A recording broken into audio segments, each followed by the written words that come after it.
I have a fun recipe that I'm doing today. It's apricot date chutney. So it's kind of neat to me just how many of these sweet fruits that we can combine with savory components and make this really fun variety that is different than, say, your jams and jellies that I would usually do with my fruits.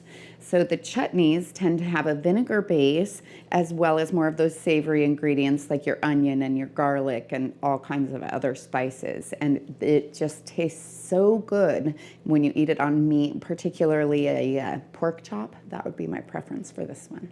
In preparation, I'll wash my apricots, pit them, and then dice them into small chunks enough to make 3 cups worth. Then I'll dice 1 onion. To begin with, I'll place 1 tablespoon of vegetable oil in the bottom of my pot. Then I'll add my 1 onion, my 4 tablespoons of minced garlic, and half of a teaspoon of dry ginger. Then I'll place this on the stove and I'll cook it until the onions are tender. Now I'll add 2/3 cup of sugar, half of a cup of red wine vinegar, 1/4 of a cup of lemon juice, half a teaspoon of allspice, half a teaspoon of dry mustard, and 1/8 a teaspoon of cloves. I'll mix that together and bring it up to a boil, and I'll let it simmer for 5 minutes. Now I'll add my 3 cups of apricots and my 3/4 a cup of chopped dates. I'll bring it back to a simmer and let it simmer for 10 minutes. Now I'll fill my 1/2 pint jars up to 1/2 inch of headspace, which is the space from the top of the food to the top of the jar. I'll use a clean damp cloth to wipe off the rim of my jars so that if anything got on the edge, that it won't interfere with the seal.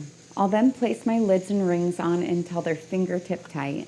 As you notice, mine has a blue seal around it, and that's because I'm using Superb lids. Superb is an American-made company that makes really high-quality lids and jars. I really like that blue seal because it's super spongy. In fact, it's supposed to seal up to 36 months as opposed to, say, with a ball lid, it's more like 18 months. So, I mean, definitely a benefit in that regard. I have a link as well as a 20% off coupon code in the description below. I'll place these in my boiling water bath, submerged by 1 to 2 inches of water, and process them for 10 minutes if I'm at sea level.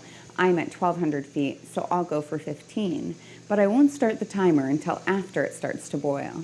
Now that the processing time is done, I'll remove the lid, turn off the heat, and let it cool for 5 minutes. I remove the jars from the canner and place them on a heat-resistant surface about 1 to 2 inches apart so that they can cool quickly. I'll allow them to sit there for 24 hours so that they can get a good seal. I know that they have a good seal if the center of the lid has depressed down. If it has, then I'll remove the rings, wash them with hot soapy water, and place them in a cool, dry, dark location like my pantry, and use them in the next 1 to 3 years. If for some reason I have any that didn't seal, I would place them in the refrigerator and use them right away. So the taste tester, usually I wouldn't eat this plain, but it's actually really good. You can taste the garlic in there. The vinegar gives it just this lovely little zing. I mean, definitely on any kind of meat that I would eat this.